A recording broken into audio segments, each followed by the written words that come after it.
Hi, everyone. A very good afternoon to all of you, and welcome to the launch of Airtel Business Insights second study, Future of Retail in India is both in the store and online.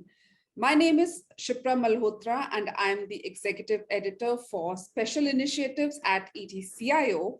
And it is an absolute pleasure to welcome all of you to spend this afternoon with us.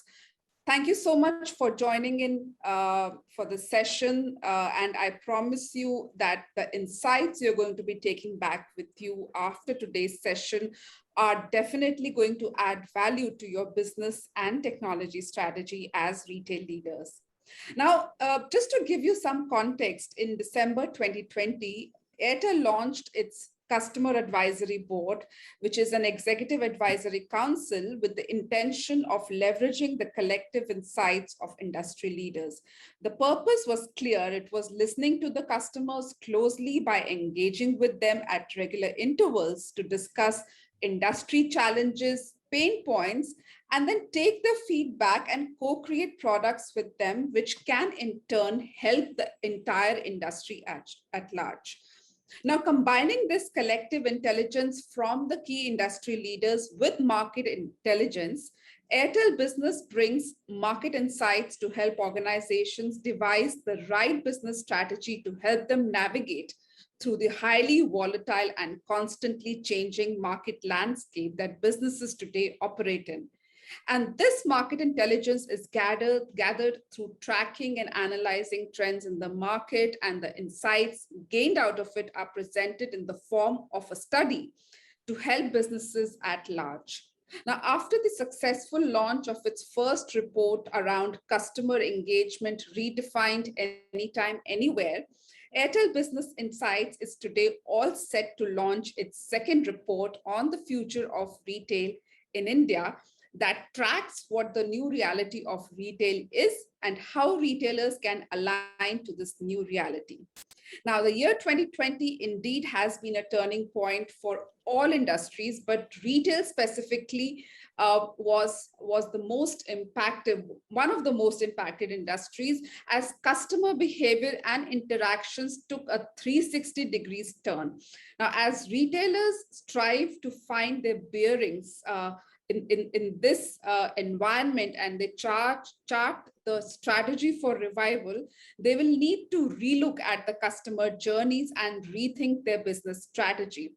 The report that we will be launching today will help you with the insights and learnings to better respond to industry trends and overcome challenges as you devise your future growth strategy. Before we move to the formal launch of the report, I would like to begin with a brief chat with Mr. Ganesh Lakshminarayanan, CEO Enterprise Business, Airtel Business. Please welcome Ganesh. Thanks, Shipra. Thanks for having me. And let me just start thanking our Customer Advisory Board, and you will hear from some of them pretty soon. So great to be here. Great. Thank you so much, Ganesh, for joining us. I thought that before we launch the report, we should build a little context around it so that, the unveiling becomes more purposeful. I want to start by asking you that, retail has been among the industries most severely impacted by the COVID-19 pandemic, like I mentioned in my introduction. Considering the strong inclination towards physical interactions and experiences changed. Now, one big question on everyone's mind is whether retail will ever bounce back, and what indications do you see coming from the Future of Retail report that you're going to be launching today? Thank you. Thank you very much. I think what I see is it's like the movie Transformer, right? In the movie Transformer, the heroes are these Autobots, and they just get beaten up by the villains, but they just keep coming back, right? They just transform themselves, but they just get back. So I think the retail industry in India is going to be like this because, fundamentally we have a demographic dividend. There's a much younger population. They have jobs, so they're going to spend money. So I don't expect this to be, it's going to be a short-term blip. And I'll tell you a couple of data points. One is obviously all the statistics you all get to see, which is in this year, the offline retail will shrink by about 5%. But the e-commerce or the online retail has grown up by 25%. And we still expect the retail industry to be about $1.3 trillion by 2030. So those are numbers, but I'll give you two anecdotes. I travel to Chennai very often. Last month I was in Chennai. I was going to Chennai to visit the circle. I normally, you cross Chennai before you go into the Chennai. On the left from Krishnagiri, there's a nice restaurant called Sri Saravana Bhavan. And I was hoping that will be open in the first place and I will be able to get a table. But this time when I came back at 4:30 in the evening, the parking lot was full and I had to wait for five minutes to get food. So it's a great sign that if you're offering good quality food and you're a great brand, you're going to bounce back very, very quickly. That I saw in Sri Saravana Bhavan. The other one is Titan. Titan, I was in Gurgaon in January after the peak of January, February, after the first wave has ended. And February, is my wife's birthday. I wanted to go pick up something. I had to actually take a token and wait because there's so many people coming in. So both from basic necessities of food to the high-end jewelry, I think it's coming back. And my firm belief is if you're a good brand, if you are differentiating yourself with your service and product, you are going to get a V-shaped recovery. And I think that's what the Sri Saravana Bhavan shows, and that's what Titan shows. Yeah, some actually called what you call revenge tourism. Some were calling it revenge shopping, which I don't think so is the case. I think in the long term, if you really look at it, retail will bounce back. However, retail will not continue to be the way it is. That thing is very clear, that we will never going back to retail as we have known it before the pandemic started. The retail landscape has definitely shifted, and the tipping point of this shift is technology. So considering that, what do you see as the new normal for retail, and what are the key imperatives of this new normal? Yeah, well, I would make these two bold predictions and see whether it comes through in the next 3-4 years. See, we normally do shopping for two types of things. One are things which we basically need to survive. And then there are things which we want, right? In the needs are, we need groceries, we need vegetables, we need medicine, we need some basic clothing. I would predict the needs category will become extremely digital, but hyper local.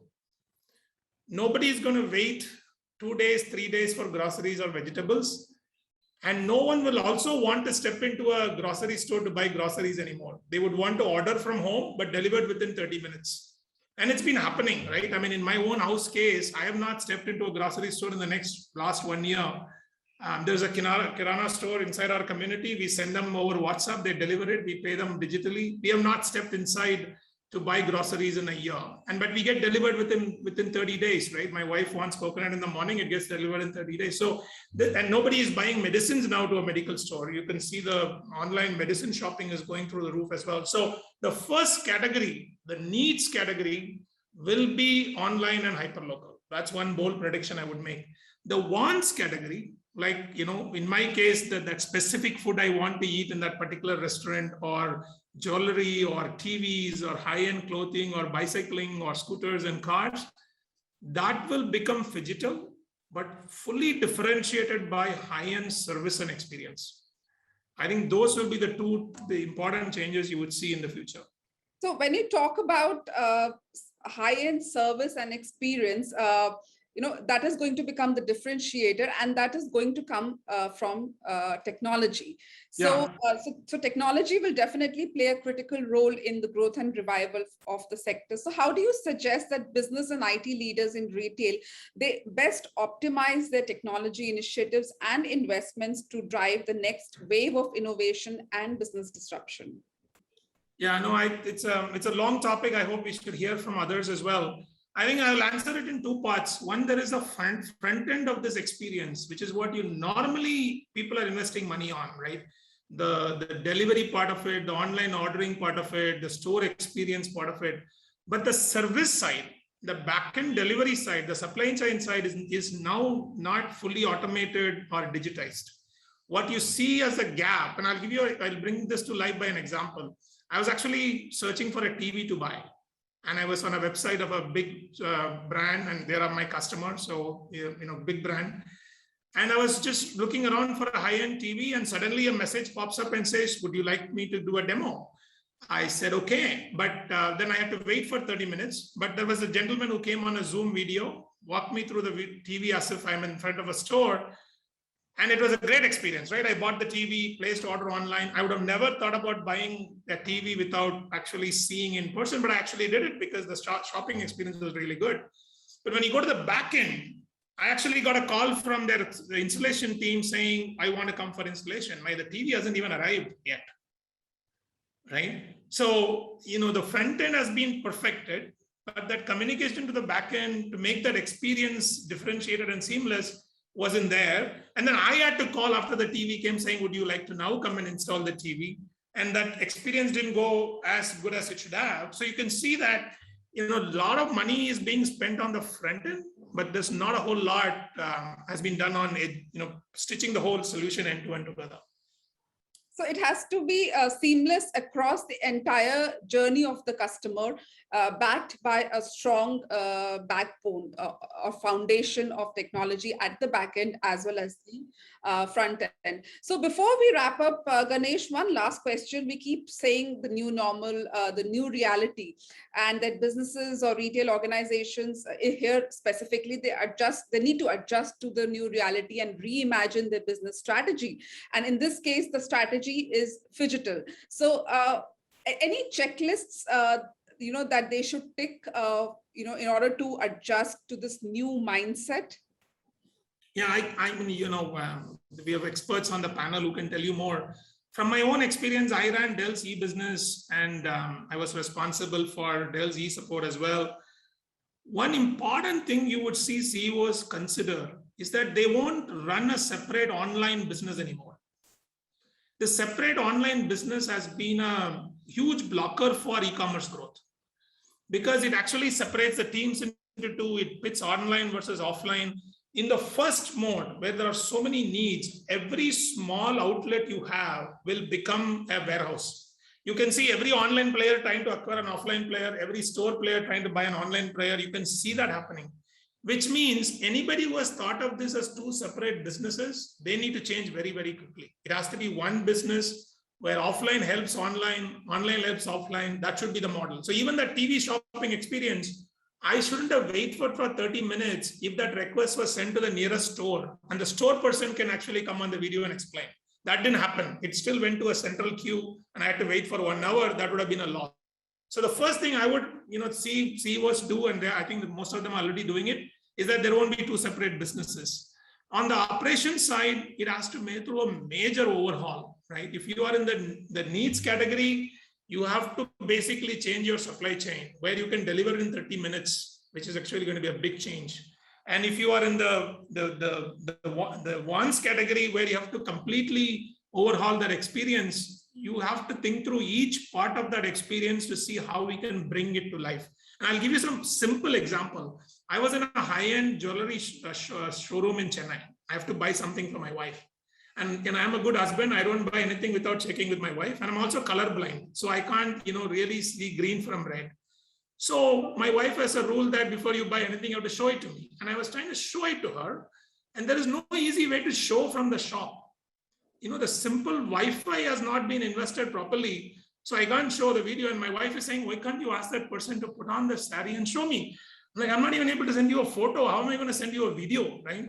So these are some of the basic things people have to fit in. People have to spend on Wi-Fi. I'm not putting an advertisement for Airtel, but the great in-store experience starts with good connectivity, and we should start from there. I really liked how you divided the whole retail thing into the needs and the wants category and how to devise strategy around it. So without further ado, I think this was a great precursor to launching the report. Before we actually go ahead and launch the report, there's a short video. Can we please have the video on, please?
Great, thank you. So Ganesh, if we can have you back to formally launch the report. We have spoken a little bit about it, but if you can tell us a little bit more about it, that will be really great. Also, before you launch the report, I also want to inform everyone that you can actually download the report from www.airtelbusinessinsights.com. So I'll repeat that again, www.airtelbusinessinsights.com. So Ganesh has left us with some key areas to ponder on. So let's take this discussion forward with an eminent panel discussing the future of retail. So please join me in welcoming Aditya Rath, partner at KPMG India. Aditya will introduce you to our esteemed panelists and take the discussion forward with them from here. So over to you, Aditya. Hey, thank you, Shipra. Absolutely brilliant. Hey, Ganesh, great to see you. I have two amazing people whom I have interacted. The Suparna, she heads the wearable and watches at Titan, and Amulik leads Chai Point. Absolutely brilliant brands, brands whom we would love. They are the corner store. They are the tech giants. They have disrupted the markets in which they play. And it's a great honor to be in discussion with industry titans of their repute. Ganesh, you've been talking about it, about all of that has been changing. But let me first go to Amulik. Amulik, when you hear this future of retail, and I mean, Chai Point is all about that experience, right? I love going there, picking up that hot cup of tea, and do my own experience piece. And we've seen the kind of stuff which has happened, which is the on-off, the lockdowns, the uncertainty around us. When somebody comes up to you and says, "Hey, what is the future of retail?" What stands out for you, Amulik? I think first and foremost, hello Suparna, good to be on a panel with you. And Aditya, good to chat with you. Ganesh, great to be with you again. Look forward to meet you in person soon. So Aditya, I think the first word that comes to mind is that, or the phrase that the bar for walk-in experience has been raised. You know, I mean, the old bar just doesn't matter.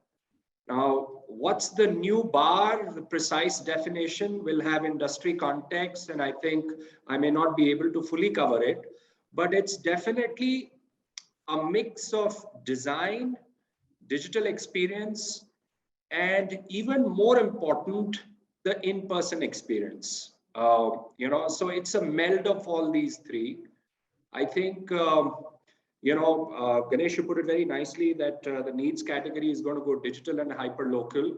So if somebody has to really go towards a service-oriented or experience-oriented retail outlet, the bar is much higher. You need to make sure that your experience is smooth, from accessibility to walk-in to in-store and to finally exit. Now, for different verticals and different categories, all these aspects will matter.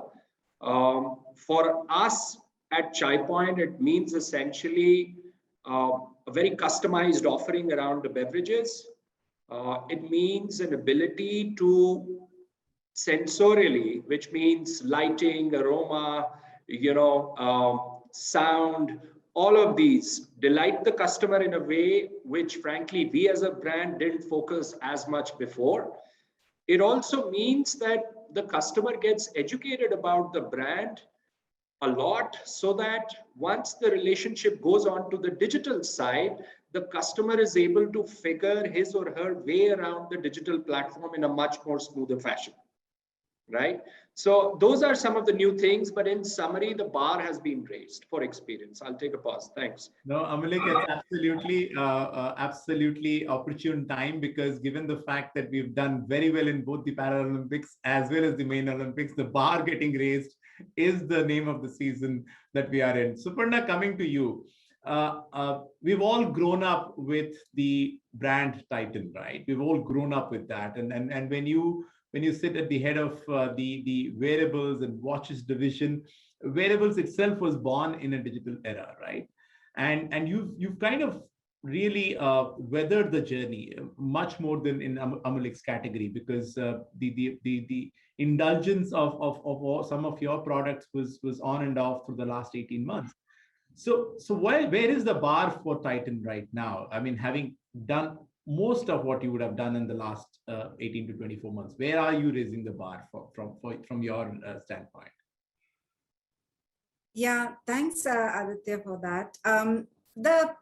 The way I look at it is the last 18 months has raised expectations of both physical as well as digital commerce. And it's very interesting that for the longest time, we only had physical. There were a bunch of people who were searching online and buying online. There are still a lot of people who search on ground and buy in brick and mortar shops. But the customer journey has become incredibly complex.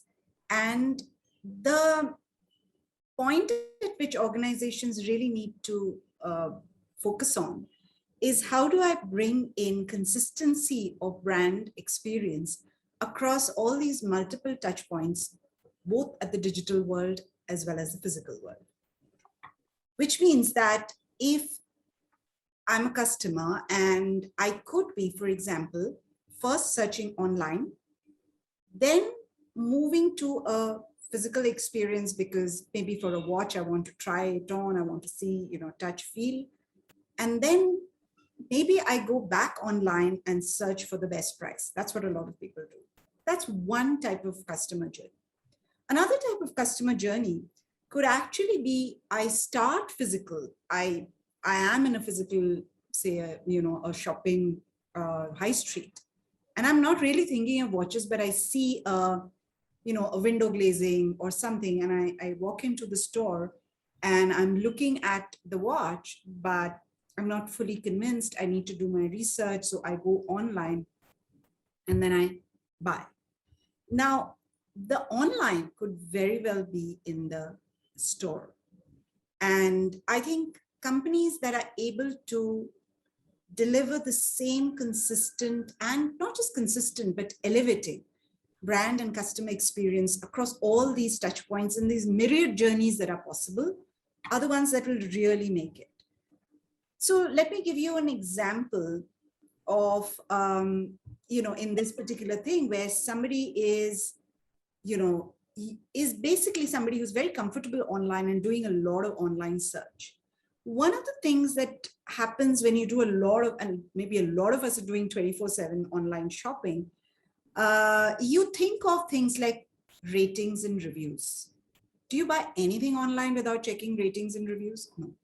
You think of that bar which says, if you like this, you will also like this. If you bought this, you will also bought this. Interestingly, we find that if we are able to somehow adapt that kind of expectation of the customer because they're so used to doing it online in the offline or on-ground experience, that's a huge value add. So as an example, we've now got, and we have, hundreds of stores. We have about 800 stores in the watches business and overall about 1900. In the watches stores, we've now started this experiment of keeping a QR code next to a product collection. Is the sales staff right there? Yeah, he's there. There are, like I said, a lot of people who are very comfortable if the sales staff comes and explains to you. But there are people either because of COVID or social distancing or simply because they like doing the research themselves. You scan the QR code, you have the whole story, you have everything. You don't need to ask anybody. It's self-serve because that's what you're used to online. The reverse is also true. And here I was, thinking about what Ganesh said, that you're shopping online and you really want somebody to, help you. So we have two features online which kind of help in this. One is a virtual try-on. So, and this is there for both our watches and jewelry business, in fact, all our businesses. So if you like this watch, you can actually, again, there's a QR code, you scan it, you can see what kind of imagine what it would look like on your wrist, right? Your wrist gets scanned and then that watch gets placed and you get a sense of what it looks like. Very, very useful in jewelry because there are large neck pieces or, chandelier earrings and all of that. Everything looks good digitally, but what would it look like on me is a question much asked. Or like Ganesh mentioned, the video shopping. So especially at the height of COVID, and some of these behaviors now have become, it's easy. People, once they get used to it, they don't want to leave it.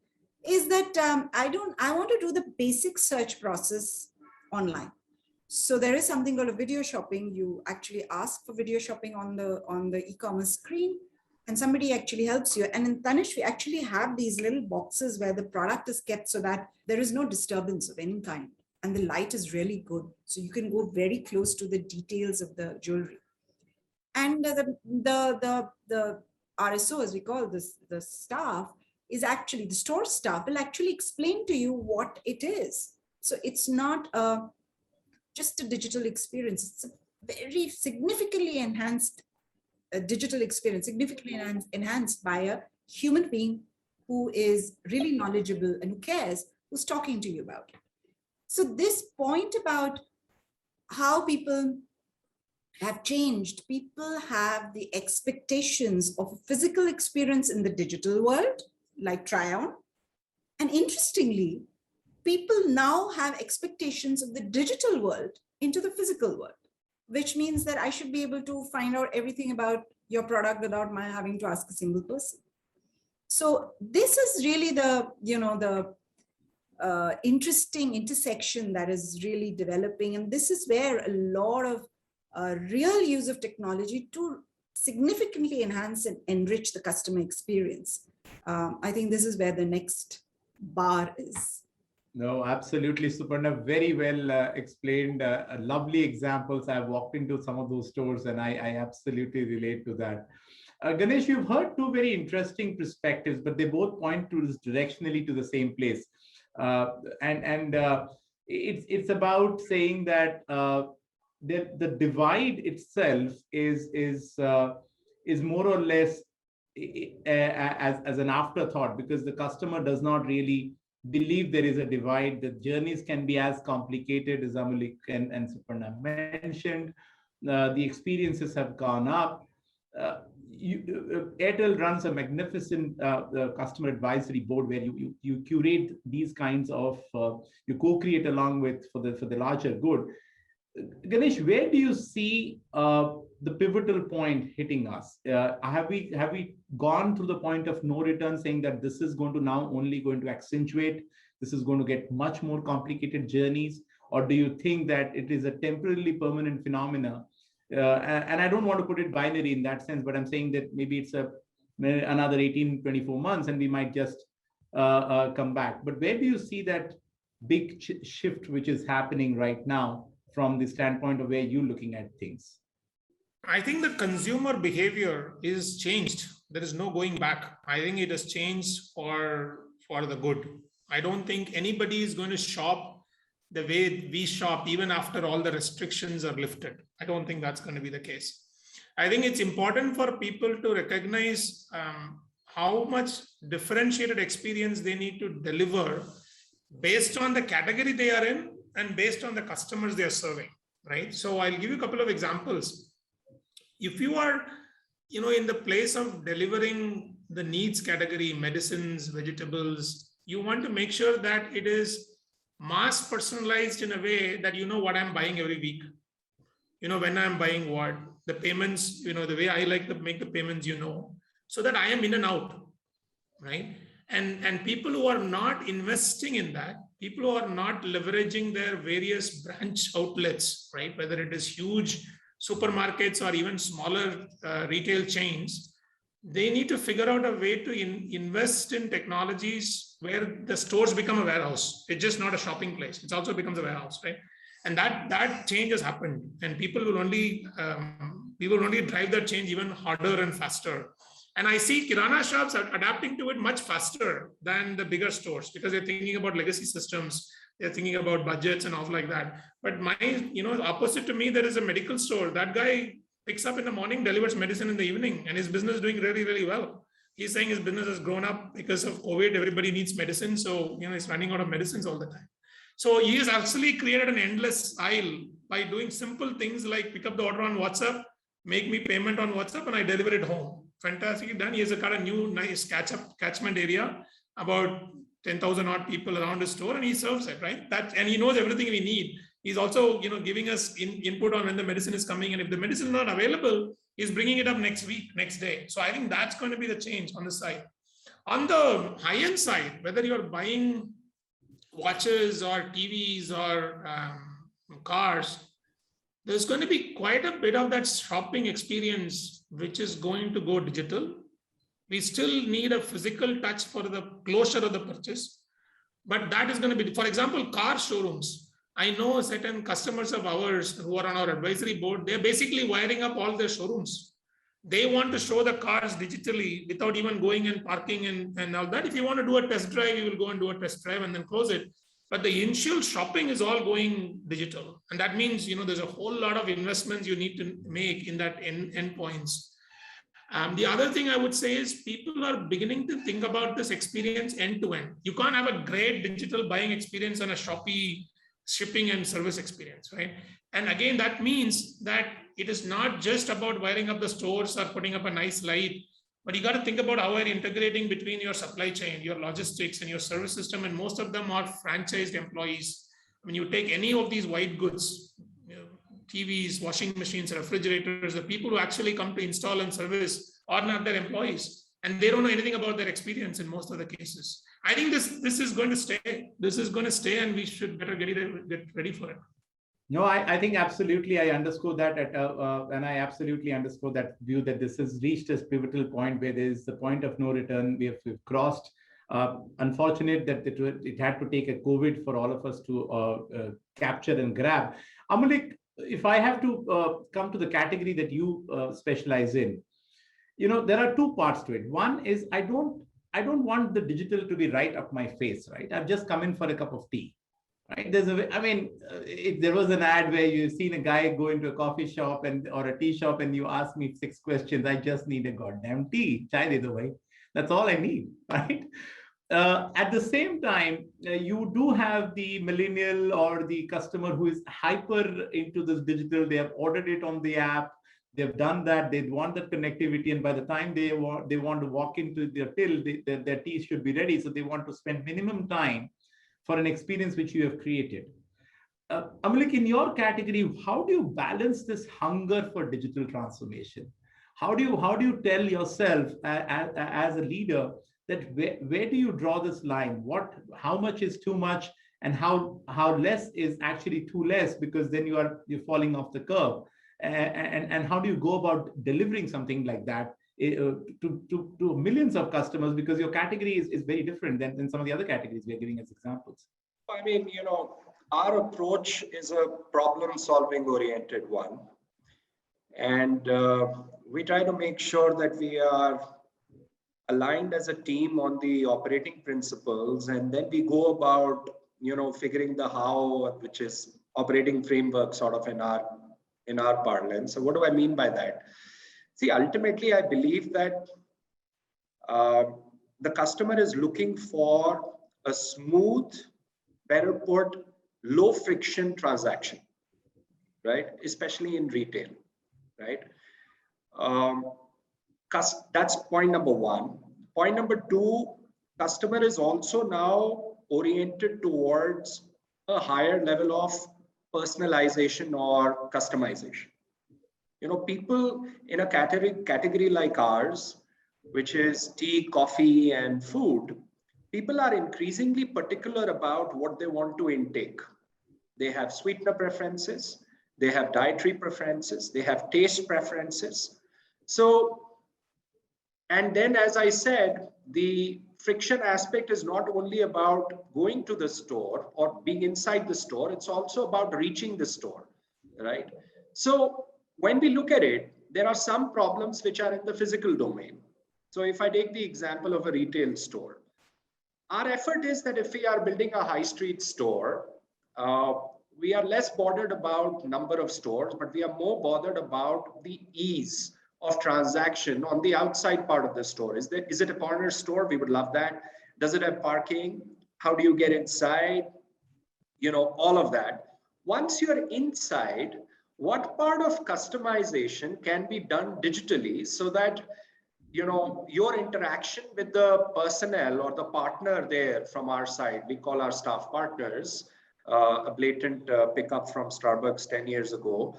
And, we want our customers to be engaging with our partners, in a manner which is friendly and least friction oriented. So if there is technology which allows them to share with our system and through the system with our partners all their preferences, so that our partner doesn't have to ask all these questions like, sir, what's your sugar preference? Would you like jaggery, or would you like tea? Would you like, dark roast or a medium roast in case of coffee? Let's imagine all of this is digitally transmuted via a system to our partner, and the partner is then essentially focused on delivering the cup of chai or coffee in the best possible and the fastest possible manner. So that's sort of our problem statement. Now, what part of this problem statement is solved by technology? That's by digital. And what part is systems and processes? That's how we think, really. So when we talk about things like digital transformation, and Aditya, we were talking in the morning, right? AI and ML, all of these things have a role to play, but we have a first principle thinking approach. So can you share all your preferences over an app, or can your preferences be stored in the system so that once you share your primary key, which is mobile number, your preferences come up, and our partner is prompted by asking you, sir, would you like your usual, or would you like your preferences, right? That's removing the friction, right?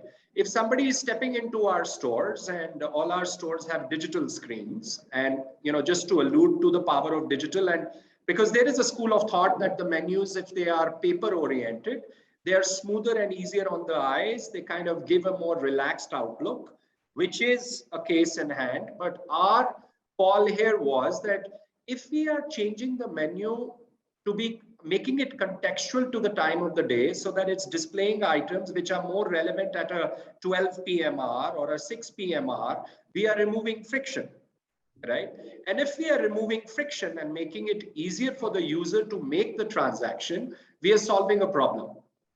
So simply put, it's all about making the transaction online, more importantly, offline, as smooth as possible. And I think if you break that sequence of steps into parts, you realize that a lot of these things are solved by digital, and that gives us our priority roadmap to execute against. I think you nailed it in terms of saying that you're breaking it into elements and taking friction out. And it's great when you gave the menu example, because it's actually a personal preference. But what you're giving me at that point is actually contextual. If I'm going at 2 p.m. after my lunch break, it's very contextual there, rather than thinking of what's available at 10. Suparna, but I want to complicate this for you. So pardon me, Suparna, if I go a little bit deep on that one. It's easy for somebody like us who sit outside to assume that a brand of your nature has infinite reserves in that sense to be able to connect the front, middle, and back offices. But if we continue the same thread of conversation as Amulik, of driving friction, multiple journeys, you have your design, you have your design processes, you have your warehouse, you have your front, the storefront, and this whole front, middle, and back office is not necessarily born at the same time. We evolved from different stages, and then suddenly an event like a pandemic hits us when we were not even prepared. What's the prioritization if somebody tells you that, hey, the future of retail is all about digital, but that, okay, I mean, I'm an existing organization, I have deep roots, I have set processes, I have huge footprints across India, and I can't just look at my SKUs are a huge number of SKUs, and I just can't look at my front offices only. So how do you prioritize this? What's your target operating model, if I can use a jargon here, to say that, okay, if I have to start digital, how do you solve the digital transformation problem in retail? Yeah, so I hear you. I think the simplest formula is to focus on the customer and then take it from there.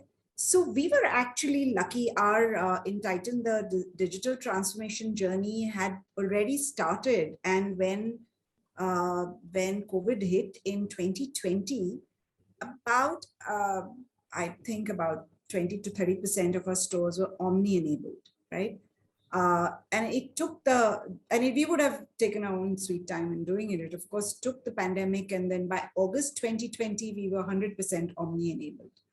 And Omni itself took two forms. One is the buy, what we call BOPIS, which is, buy online. And then the other one, which really helped a lot, was actually ship from store. So there, what you're saying, the connectivity came in very useful, which means that the customer is placing an order online on e-commerce. And since the stock is totally visible and it's transparent, instead of shipping it from a warehouse and then it going all the way, and then it takes more time and there's extra shipping costs, and especially during the pandemic when it kind of opened up, but not a lot of footfalls into the stores, the store stock was used very effectively to ship from that store to the nearest store to the customer. And that was actually a win-win, because the store stock, which was obviously, suddenly you had many months of stock because there was so few walk-ins. And also you kind of save on the cost of shipping and the time taken, etc. So ship from store is really, is a good example. The other one, which actually works a lot, is endless aisle, where, and this is true for all our stores. So I'll just take the example of jewelry. In jewelry, you have, like you said, it's not even thousands, it's lakhs of SKUs. And there are also a lot of regional jewelry items. So if you are a Bengali and you live in Bangalore and you want to put together, a wedding jewelry set, sitting in Bangalore, if you go to the nearest Tanishq store, they have a lot of national jewelry. They have, Kannadiga wedding jewelry, but very unlikely they'll have Bengali wedding jewelry. But you can actually, in the store, look at the endless aisle and be able to say, this is what it looks like. And then that connected to the video shopping that I earlier talked about. And you can actually get, so endless aisle automatically opens up the entire stock, including stock of all the stores and the warehouses, to one customer who's searching for something. And that the search can also be attribute based. And now we're also setting in AI and ML. So the search is easier, more intuitive. So it is, coming back to your question, yes, it is about the customer, but to give that max experience to the customer, a lot of digital infrastructure needs to be in place. What I'm saying, it sounds very simple, that you go to any Tanishq store and you get to see what stock is available in any of the other Tanishq stores or in the warehouse. There is a lot of infrastructure and a lot of investment that has gone to make that happen. No, Suparna, you're spot on, and maybe we'll just spend a minute more on that, because I think all our listeners, and we've got some amazing set of people listening in right now, that it's not a knee-jerk reaction that would really create what we believe is the transformation. That I think that both of you have underscored the point to say that it's actually a complete transformation across the front, middle, and back, connecting various pieces that is important. And then we're going to bring in the question of data in a minute. Before that, I'm just going to go to Ganesh. Ganesh, let's just turn this around a little bit to be more exciting. So Ganesh, let's say Suparna or Amalik walk into Airtel today. And of course, they call me also to come along with with them to say that, hey, we want to open a new store. Okay, we have no baggage. We've done whatever we know our business very well. But tell us, what would be the storefront of the future? What will be the retail storefront of the future look like? And Ganesh, I do know that you can imagine better than many of us. So your couple of minutes of how do you think you would, or Airtel, let's say, I don't want to put you on spot, but I say Airtel Business would would visualize the future store look like? Wow, that's a tough question. Only consultants can answer that. Before I answer that one, I really want to congratulate Suparna for what she has done. I mean, it's not easy to ship from store. We think of this as a operational problem alone. That's a huge organizational problem, right? The incentives have to be aligned. People are running their online business suddenly have to think that they have to share the incentive with the store manager. The store managers to figure out to package it. It's not easy at all. I mean, a lot of people have tried it in US markets. You would be amazed why Walmart couldn't be successful in digital. It has nothing to do with technology or connectivity, just that organizational mindset is different. So people who are listening to it, I think there's a lot to learn from brands like Titan. It's an impressive story. So, I go back to my store analogy on wants and needs, right? I would want to make sure that every store where it is for groceries and medicines are designed separately, and which is for watches and jewelry are designed separately. One is a very high touch experience driven, other one is a volume and velocity, right? So the first and foremost, and it's like a 1-minute paid advertisement for Airtel, and I will take it shamelessly, is that make sure that your store is connected with high enough bandwidth. If you are going to be, whether in groceries or whether in this, you're going to need bandwidth. In the needs category, you're going to need it for operations, transaction processing, make sure there is no latency. People are getting out of the checkout very, very quickly. And you have enough bandwidth to process online orders, because the same store is going to be processing online orders as well. But if you're a Titan, if you are even if you're a Chai Point or Starbucks, make sure that there is connectivity into the store. I think that's very, very important. Second is, on top of connectivity, you need to have a reliable Wi-Fi inside the store. So you have to make sure that people inside the store has a great experience to visualize the digital things which Suparna talked about. For example, there is a QR code. It's a fantastic idea. Look at this, like simple idea to feel ratings and reviews while you're looking for it, right? But at the same time, I know there is a lot of marriage shopping going on right now, and every bride and groom seem to be in foreign countries. And they want to show it to their daughters and sons who are sitting in abroad while the parents are shopping for them in India. And that means you need a stable Wi-Fi connectivity there, right? Third is invest in a nice area where people can actually do it in a good lighting. There is an area to show, try this on yourself, make sure that you can showcase it. Anything which is high end, you need to make sure there's an area where you can experience itself. So some nice technologies, for example, if you're buying a furniture, you can actually take a photo of the furniture and visualize how will it look in your living room. How will it look in your, the dining table look in your dining room? There's some nicer technologies which are coming that way. You need to allow for that to be available in the store. And finally, a store is made of salespeople in high-end showrooms, right? And they need to connect to their customers before sales, after sales, and post sales. Right. So if I take an example of a jewelry showroom, which my wife shops, which is actually a mom and pop showroom, they know my wife in and out, right? They will call her and say, look, there is the last time you were here, you were looking for something. We have had something similar. Would you like to come in? Right. Or, she goes and says, I don't want it this way. I want a bigger size or bigger weight. They will make it and then send it to her, right? It's mass personalized that way. But for all that, you need your sales staff to have, connectivity to the customer, a platform where you need a mini CRM at the store, right?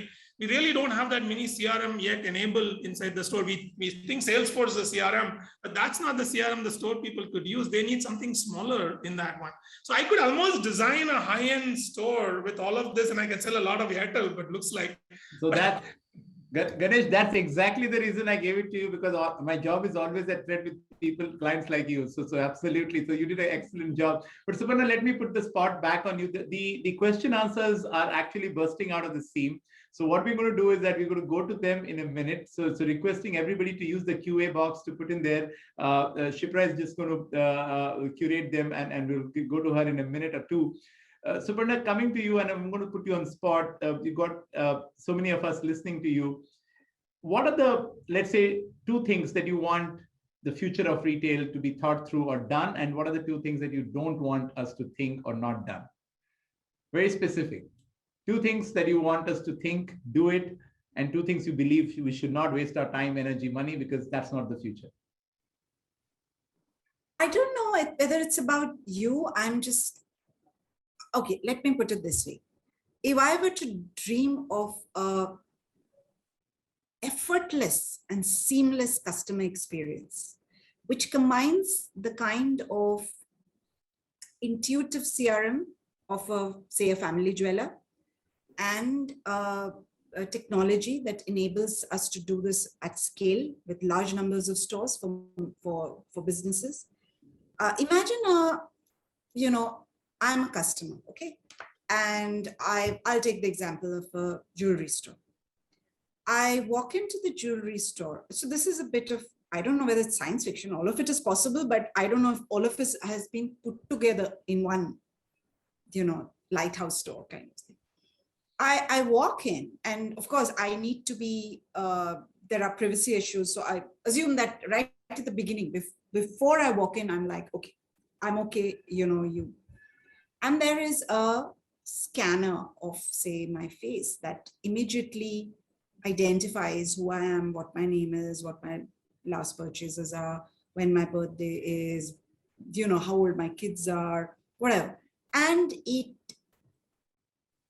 that information is somehow seamlessly available to the human who is going to serve, and that the person, what we call RSO, the relationship person, comes out and addresses me by name and says, thank you so much for coming back, and says, ma'am, happy birthday in advance. Your birthday is coming up in a week's time.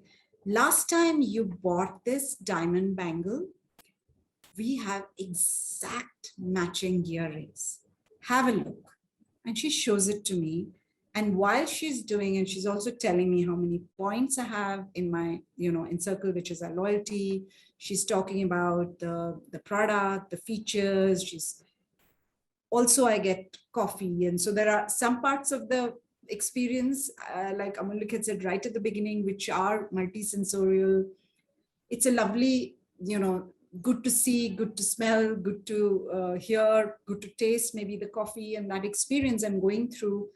And the technology is all under the hood. The technology is not staring at me in the face. It's not like I have, big digital screens. It's all enabling. And the human experience is, the human is doing what the human can, and only the human can. The human is being enabled by all this technology, which is making that human being so much more effective at a job. And I, as the customer, I see it as completely seamless, totally effortless. I can barely see where the technology is. And I come out feeling so good. And of course, my loyalty, my recommendation, my advocacy, my repeat purchase, everything goes up. I'm feeling good. The brand has got, me. The brand is also in a way happy, if you can call that, because they have done, good by me. They feel they serve the customer well. And so that's the ideal. Now, I will attempt to answer the second question. The one thing that I personally am not a fan of is technology for technology's sake.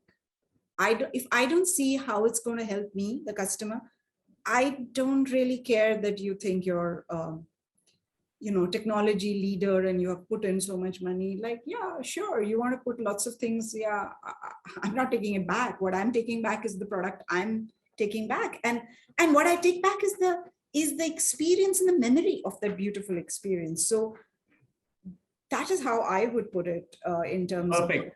Suparna, it's almost in one of those fairy tales where you got your absolutely beautifully mapped, and you've actually, it's not fairy tale in that sense, but you got many of the components ready today. It's just that you're going to put them together with that mini CRM Ganesh mentioned. Amulya, very quickly, couple of things you want us to believe that that's what the future is, and couple of things you want say, don't stop it. Same question. Don't waste your time going there in the future of retail. Personalization balanced with privacy. A big one. To give you an example, about a year ago, across 10 of our stores, we installed a face recognition based customer loyalty program system. It's fairly simple now. I mean, we are an AWS customer, and you have on all the leading cloud platforms, image recognition systems, which you can plug in very, very quickly, right? So the technology is out there, but the privacy backlash was more than what we expected.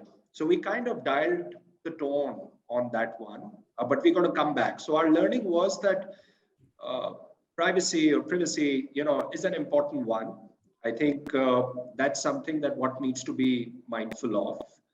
Second, I think there is a balance to which you can have your retail storefront be occupied with digital screens. There is a balance. Fundamentally, I believe that digital fatigue is a phenomenon.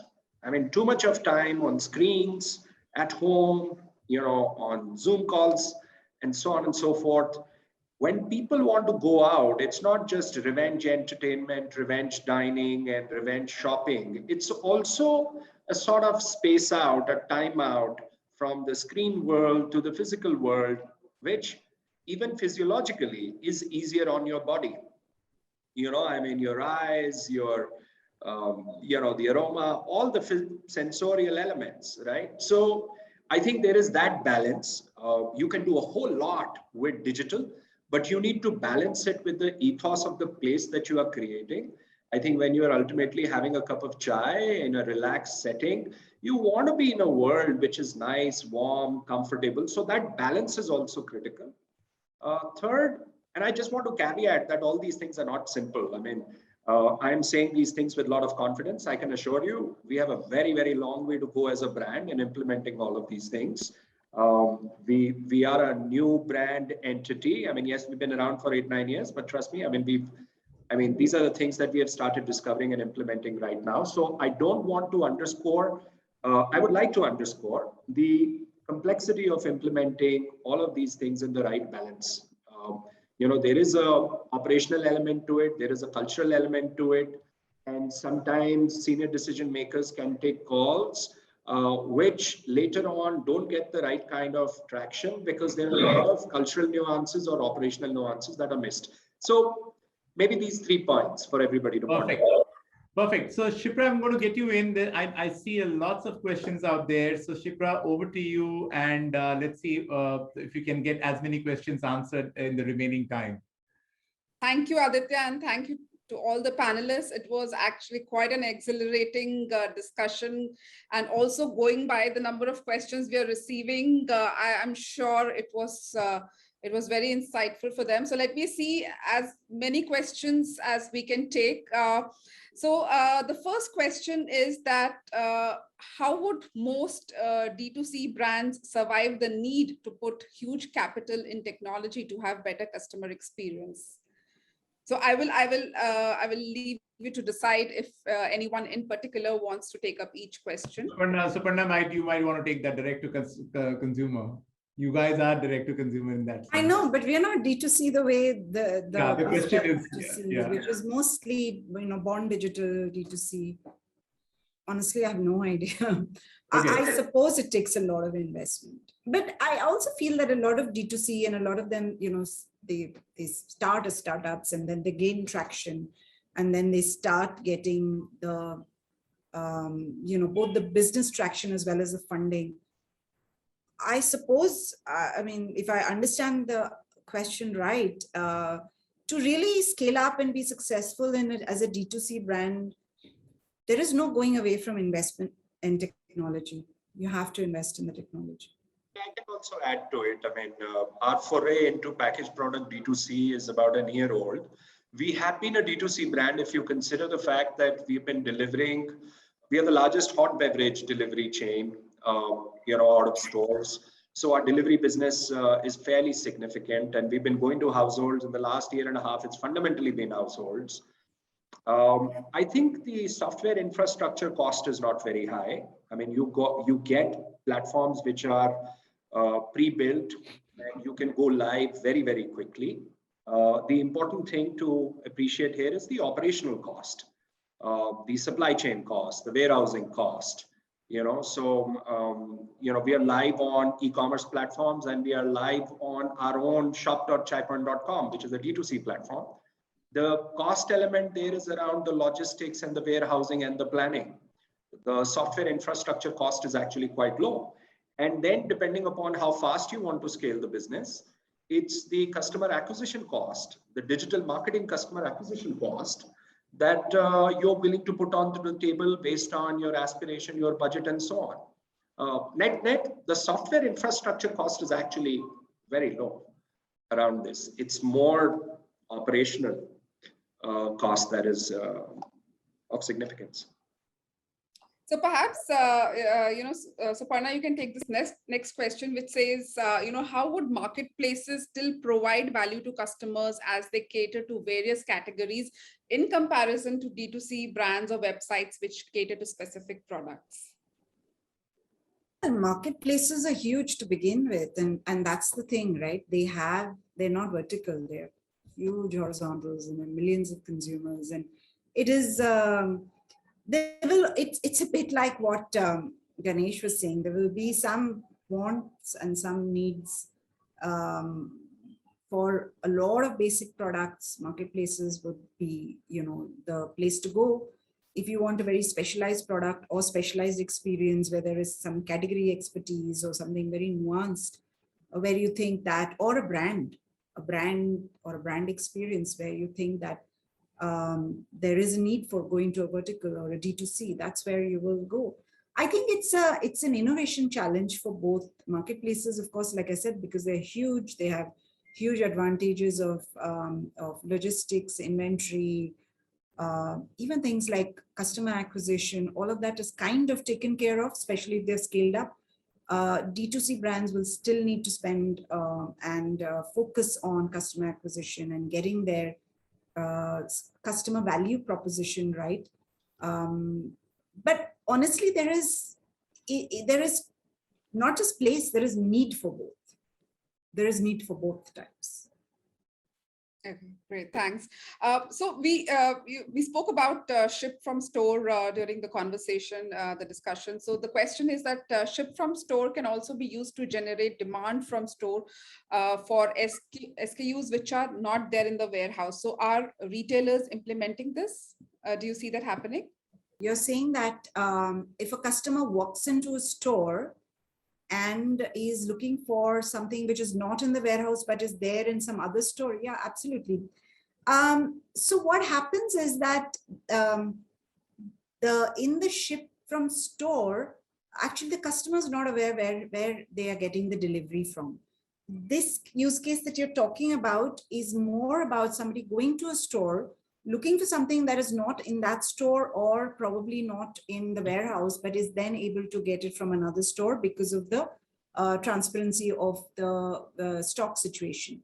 The other way this happens is, and that's actually lead generation, is that somebody comes online onto our titan.co.in, has typed for an SKU, and it may not be in the warehouse, but it would be in the store. That may be the other way in this. So the demand doesn't get dropped, as in that demand does get fulfilled.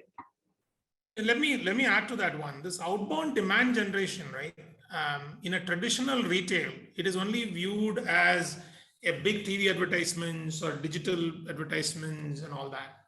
And if you look at the store staff, right, whether it is a nearby store area where there is a medicine, there is a little bit of affinity to the store, there is a way for the store staff to create demand as well. But unfortunately, whether from an organizational, operational, KRA, or even smaller part of technology you need, it has not been really thought through. So I'll give you an example of a few things which I noticed, some really cool entrepreneurs are driving.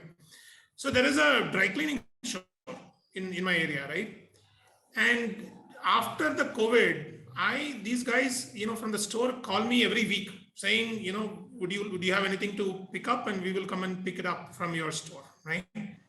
There is a kitchen which the physically disabled people run, They actually have store staff calling and saying, we've got this bread being made today. Would you like to place an order? Right? And there's a bicycle showroom, which is, very nearby, and nobody was going there. And when they opened it, they said, we will, service your bicycle for free if you bring it in, and you bring your old bicycles, and they get an opportunity to showcase all the brand new bicycle which they have. So leveraging this physical stores, if I look at my sales parlance, the physical stores are somebody is generating all the demand. People walk into my store and my job is to convert them to buy. That is the store staff KRA. But if you turn it around and say, look, you are in the store, there is a catchment area nearby, the customers who are walking in, at least some of them.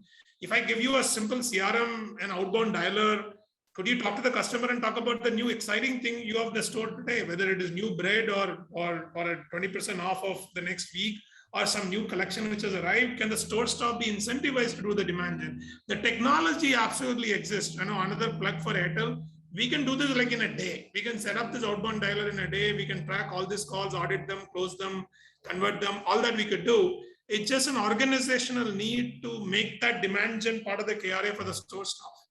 So perhaps Ganesh, you would also like to take up this next question, which is how much hyper-local logistics and technologies like augmented and virtual reality going to play a role in this? All of this augmented virtual reality needs one thing: very low latency, high bandwidth. And for that, we need to wait until the 5G comes in. And imagine, 5G is about 12 to 18 months away. But it will fundamentally, I believe it will change the way we shop, right? So imagine, I want to pick up a coffee or a beverage from Chai Point, and I want to know exactly what is in that area where you can pick up the food also. Somebody, the store staff can put on a lens, a camera, and I could be sitting at home and I can actually see what the store staff is seeing, right? I can walk down the aisle, I can pick up that poha, that it's a bun maska, right? Bun maska, right? Amalik, am I saying that right? I really like that one. And then I can pick up my chai and I can look up the special on the board, whatever their fresh drink they're making it that day. But for all of this to happen, the experience needs to be seamless. I should feel as if I'm in the store, and that will come with 5G. I think the whole AR VR will change the way, once the 5G is fully there and it's there and everywhere, because the latency and bandwidth are going to be very critical, right? Yeah, but Ganesh, I imagine this science fiction future where we can transport all of ourselves using hologram, and we shouldn't be 2-dimensional in the future. We will be 3-dimensional. And I think that will be a reality, and that will hopefully help all of you to spend a lot more on bandwidth, which should be good for us. So Ganesh, I think just want to underscore a point that while 5G is going to be there whenever it will be there, but I think what the use cases which Amalik and Suparna mentioned is a great starting point of what you could do with in-store connectivity, great Wi-Fi, basic stuff which are customer experience led. I think that is actually, Shipra, is also another way to look at it. While you really go for the big tech movement, you can still do a lot of things today with available tech, which is right here.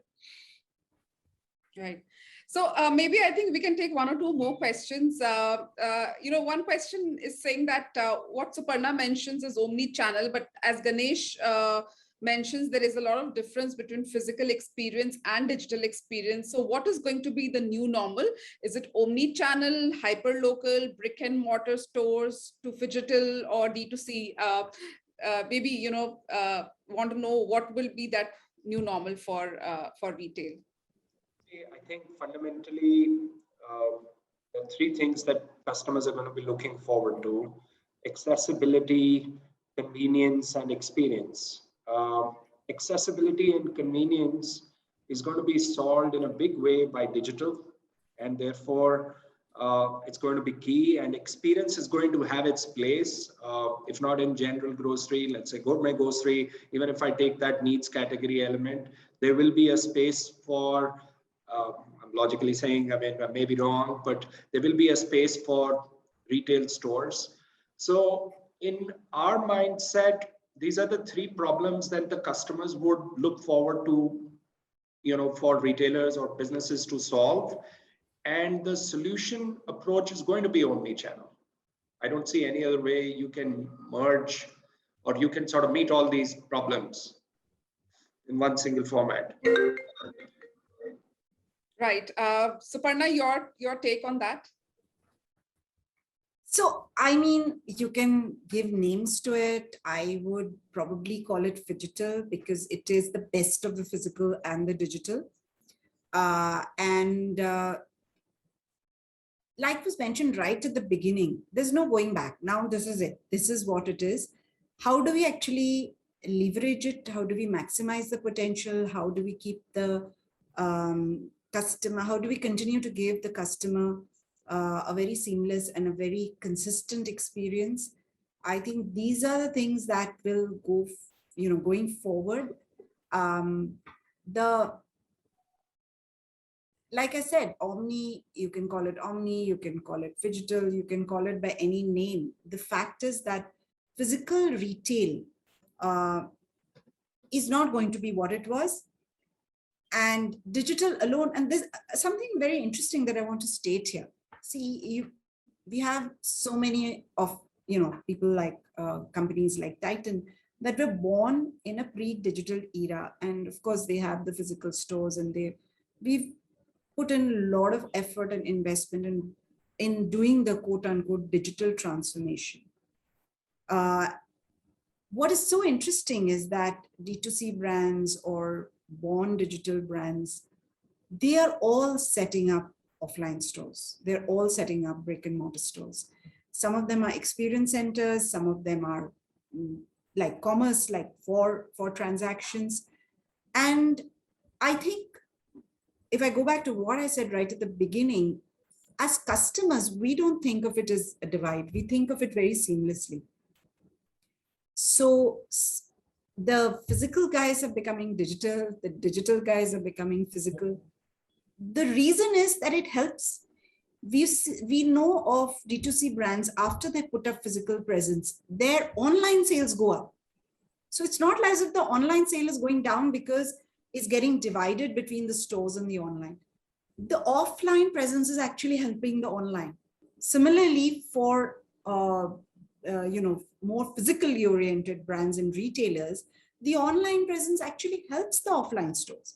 We have so many people coming in on our website, and we generate leads through chats, through video shopping. We generate leads back to the stores. So it is a very big and. It's in the and space. It never was, but even if you thought it was, it is not in the or space. I agree with that. I don't visualize this experience to be digital versus physical anymore. I think the buying and service experience needs to be customized to that category and then to that particular end customer's preference of how they want to shop. And this is a tall ask, right? We're asking this to be a unique experience for not only the product, but also the unique experience for the customer who wants to buy it that way. But I'll tell you the flaws today. When you go to any website which is selling high-end grocery jewelry today, it has as if and it is selling high-end groceries. It's like a list. It's a menu list with, here is the specification and all that. We never buy jewelry. I mean, I'm in the market for buying a bicycle, and all I go to a high-end bicycles website is basically a list of things with price, sort by price, ascending, descending. It is not a buying experience designed to buy bicycles, right? Even if I'm in a jewelry shop, I'm trying to buy a watch or trying to buy a spectacle, I would like to see myself in the website. I would like to virtually try on that jewelry and then decide, which is basically what I would want in a store. So you can see the store experience bleeding into digital. It is not about whether it's physical or digital. For that category, that is the shopping experience needs to be. And same way, if you go to the needs category, and if you're buying groceries and vegetables, I hate for the matter, I go into a store, I don't even know where which room is, right? My wife gives me a list. I would be great if I can walk into the door and give it to somebody and check. And I stand outside when that person comes and deliver it and pick it up and come back. And people have to redesign this to look at it as a category and customer specific, right? And that's a tall ask. It's not easy, but I think that's where the future is. Right. So this question is that how can retailers ensure that their long-term brand perception or brand value will be retained if they are unable to meet the bar that they have set from digital experiences. And they've given an example of how some brands customer experience has come down significantly post pandemic. So consistency is key. So any take on that? How do they ensure the long term brand value in terms of consistently meeting the digital experience bar that they have set? See, I think it has to be a well thought through customer experience driven decision. It's not a band-aid that you are certainly missing out a channel and you put it into place without having an implication of the overall customer experience. That's point number one. Point number two, you can't also wait for something to be absolutely perfect to be put up from day one.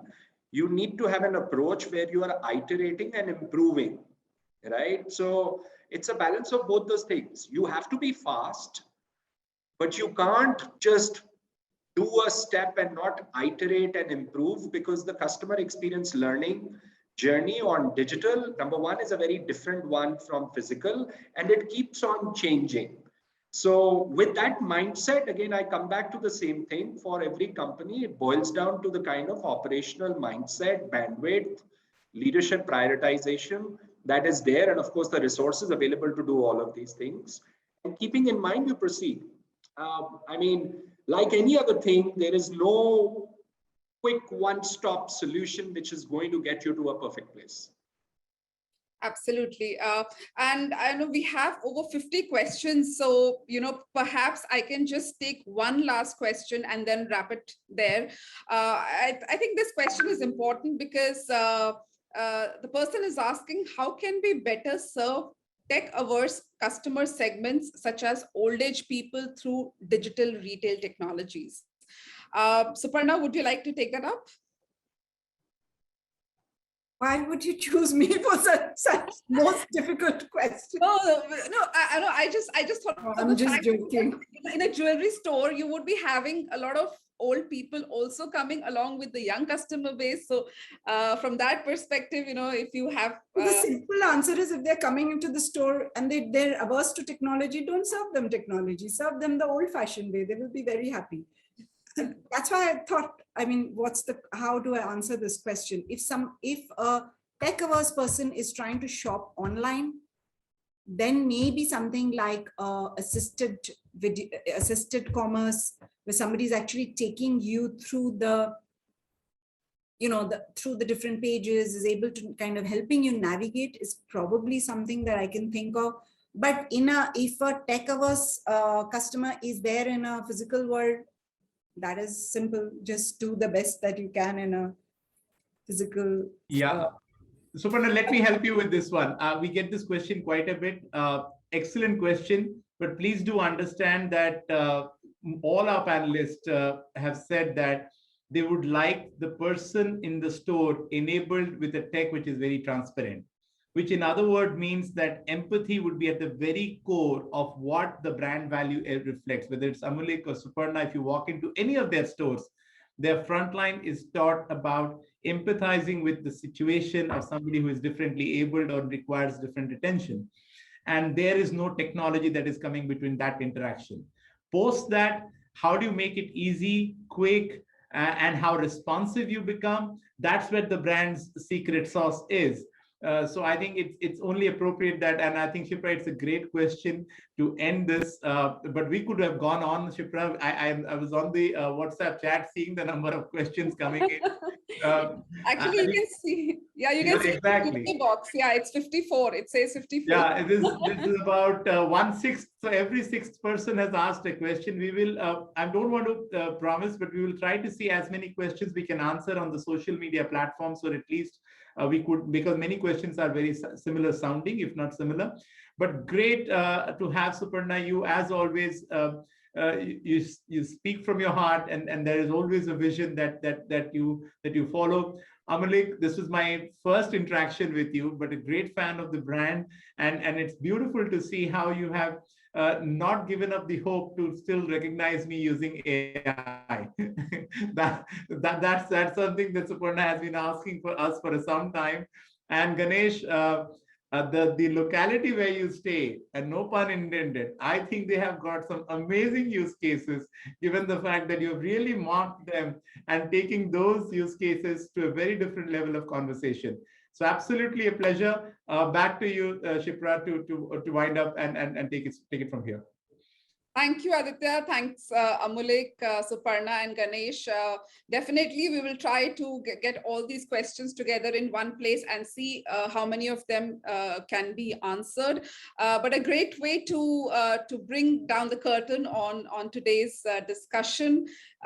We discussed a lot of different aspects of the future of retail, but definitely one thing is true, that the bar for customer experience has been raised very high. Customers are much more demanding. They are low on patience, and not to mention that customer behavior is continuously evolving.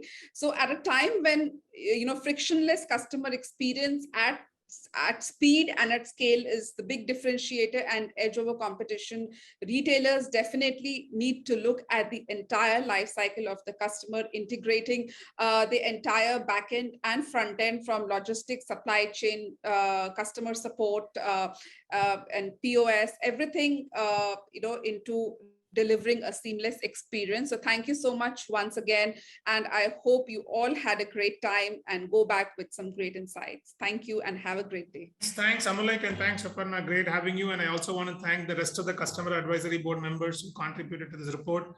Please read the report and tell us what you guys think, and in looking forward to newer thought leadership articles next month. So Thank you all.